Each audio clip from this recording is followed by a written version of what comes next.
내일 아침 다른 일을 하기 전에 먼저 주먹을 쥐세요. 천천히 펴세요. 그리고 다시 주먹을 쥐세요. 자, 이제 손을 보세요. 손가락이 약간 부어 있나요?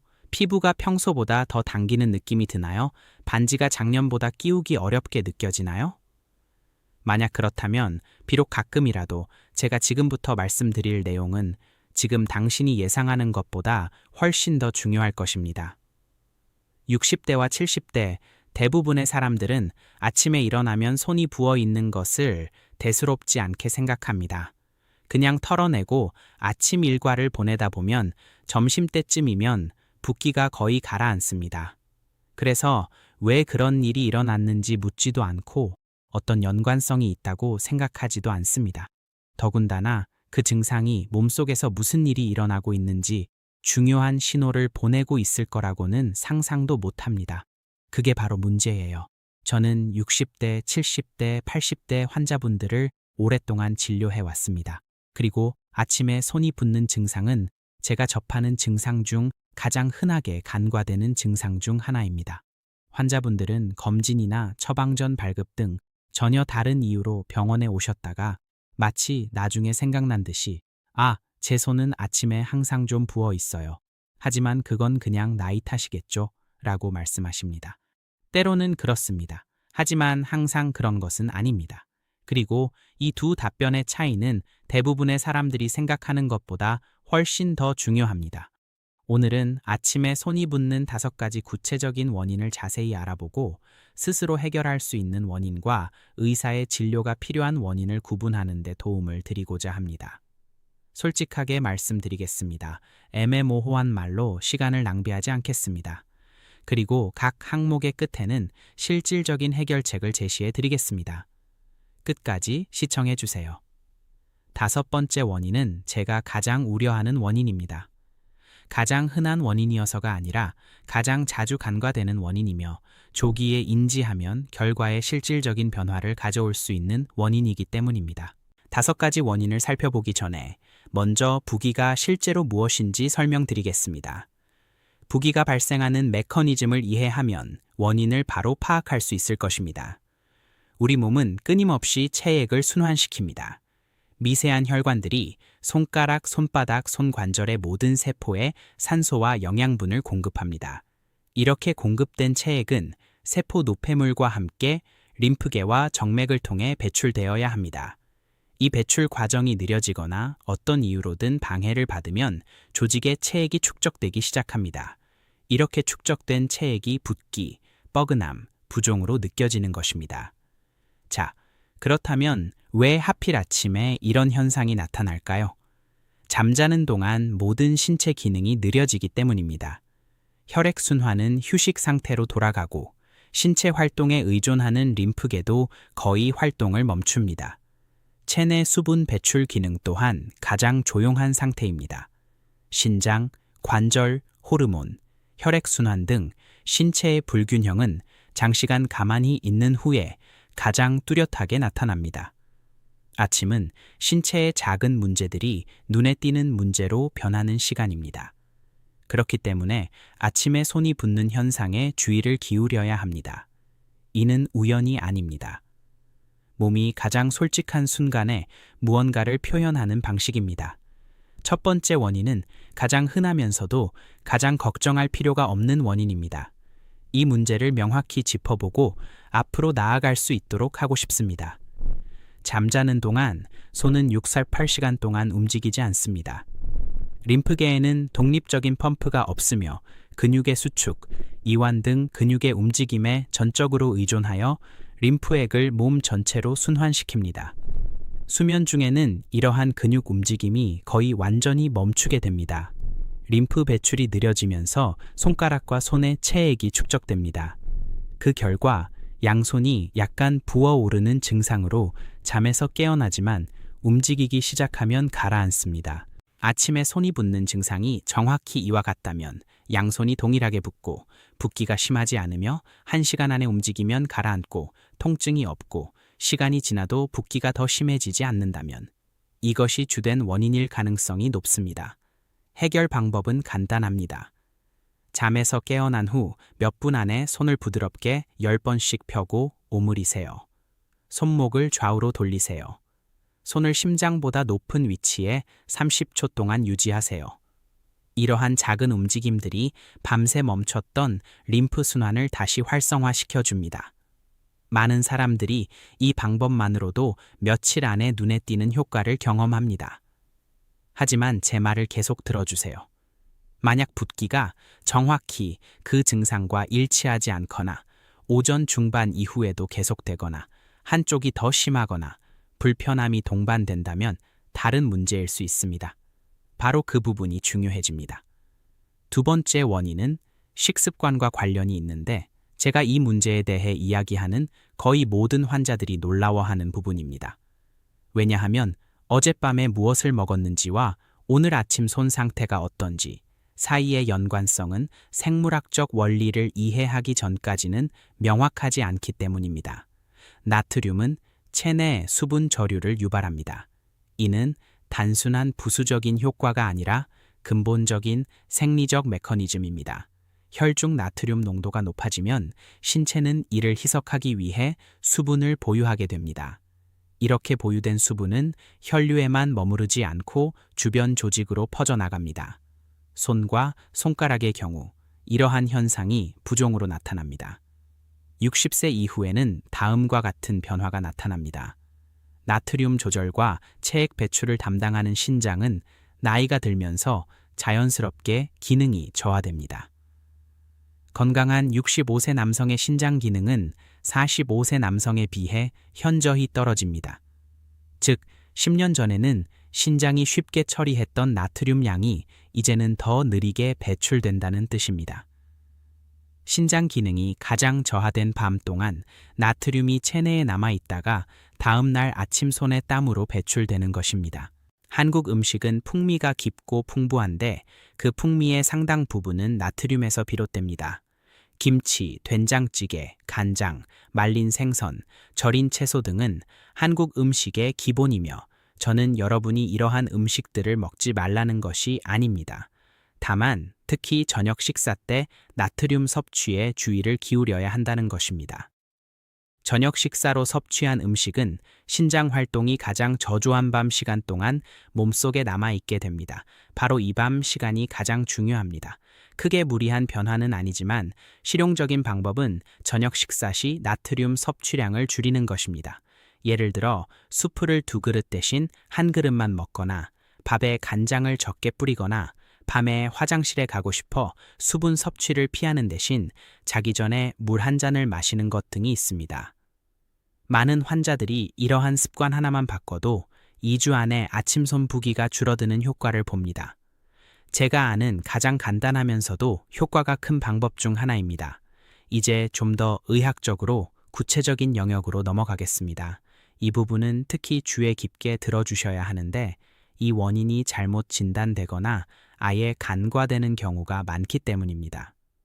류마티스 관절염과 골관절염 모두 60세 이상에서 매우 흔한 관절염 질환이며 두 유형 모두 아침에 손이 붓는 증상을 유발할 수 있습니다.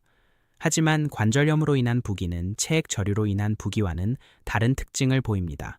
붓기는 부드럽고 균일하지 않고 관절 부위에 국한됩니다.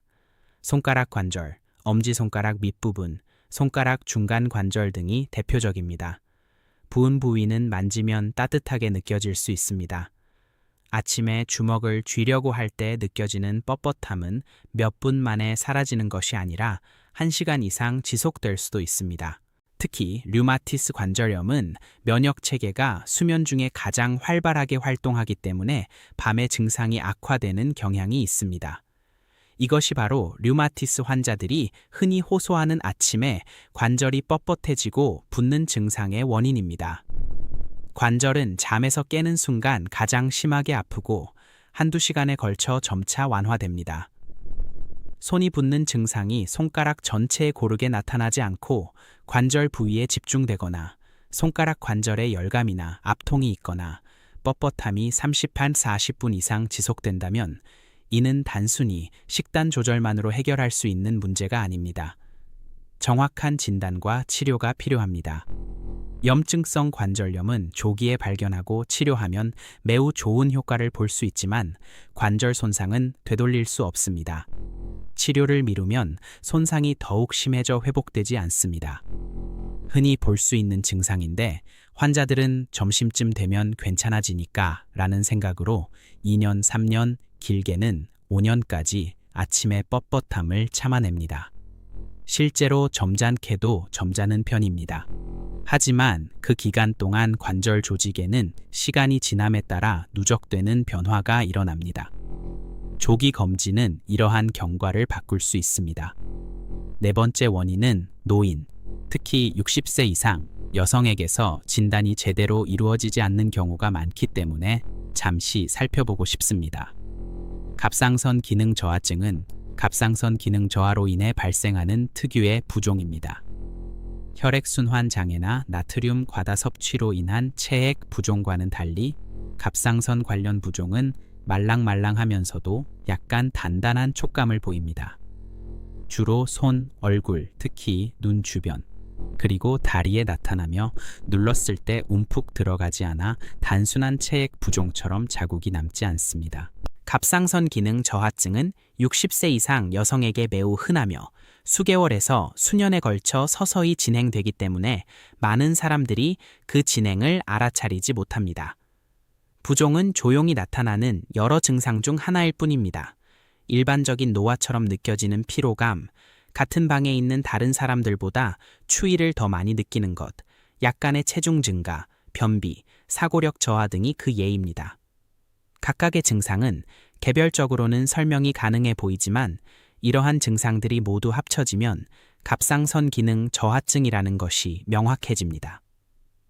갑상선 기능 저하증이 이 맥락에서 중요한 이유는 바로 완치 가능성이 매우 높기 때문입니다. TSH와 유리 T4 수치를 측정하는 단 한 번의 혈액 검사로 갑상선 기능 저하증을 확진하거나 배제할 수 있습니다. 검사 결과 갑상선 기능이 저하된 것으로 나타나고 적절한 치료를 시작하면 부기가 가라앉고 피로감도 사라집니다. 노화 증상처럼 보였던 많은 증상들이 사실은 갑상선 질환과 관련된 것이었으며 이러한 증상들도 호전됩니다. 수년간 손이 붓고 기운이 없고 추위를 잘 타는 증상을 단순히 나이가 들어서 그런가 보다 하고 받아들이던 환자들이 있었습니다.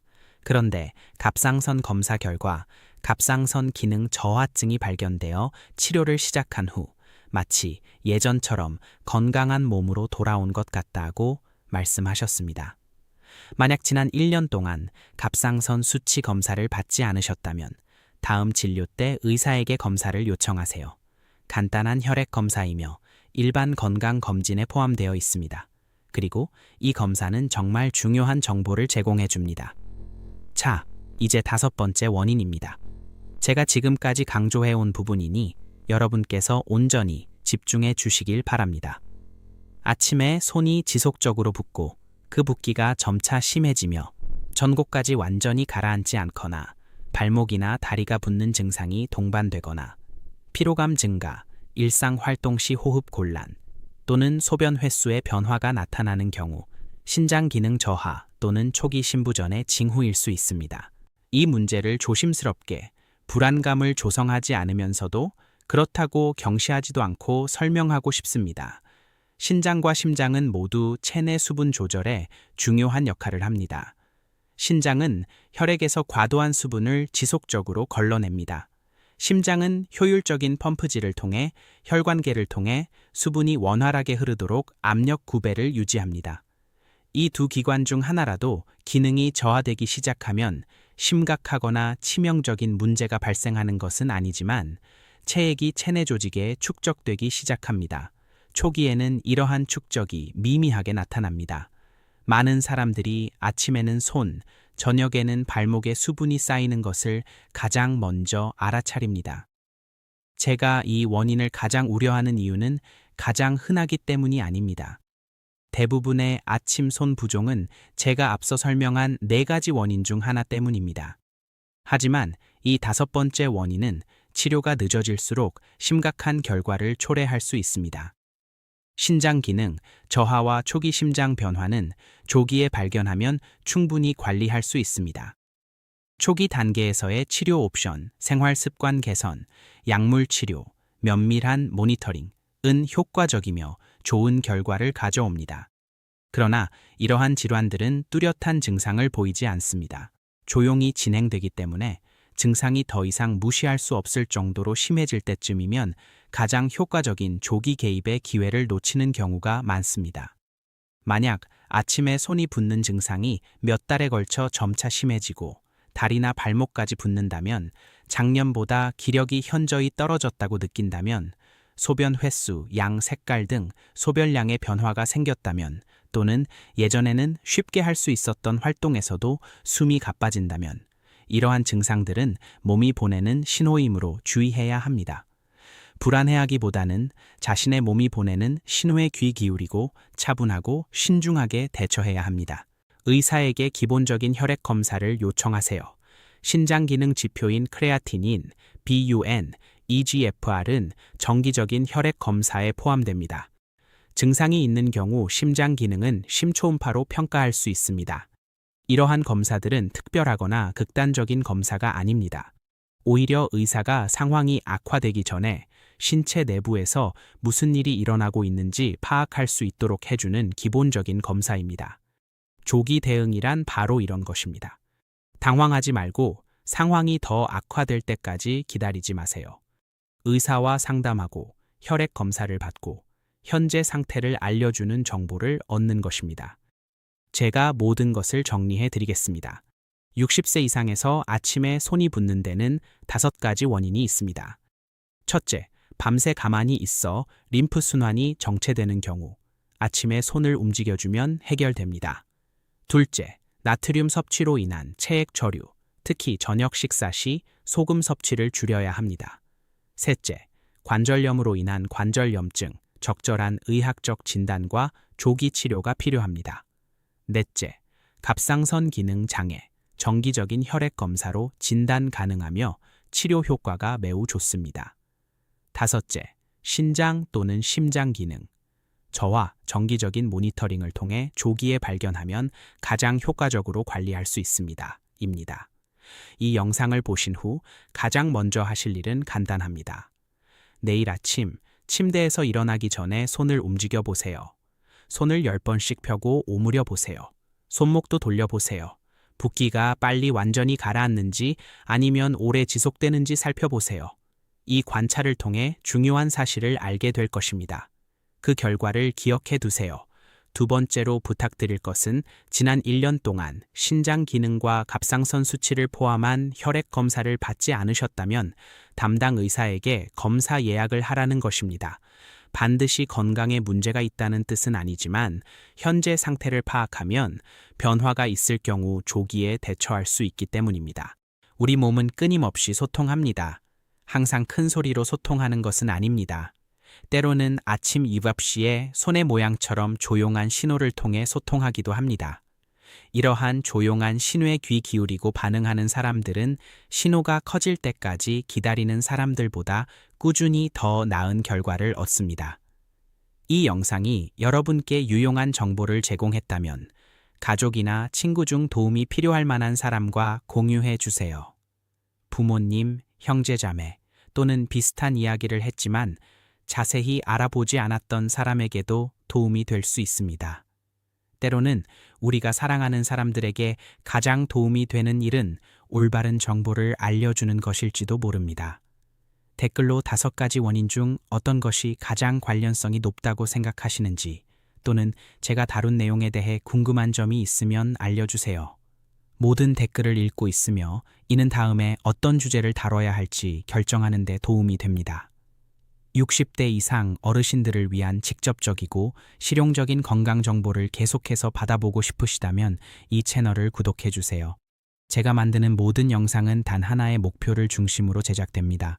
바로 여러분이 가능한 한 오랫동안 건강하게 스스로를 돌보는 데 필요한 정보를 제공하는 것입니다. 영상을 끝까지 시청해 주셔서 감사합니다. 건강을 중요하게 생각하시는 것 같네요. 몸 조심하시고 다음 영상에서 뵙겠습니다.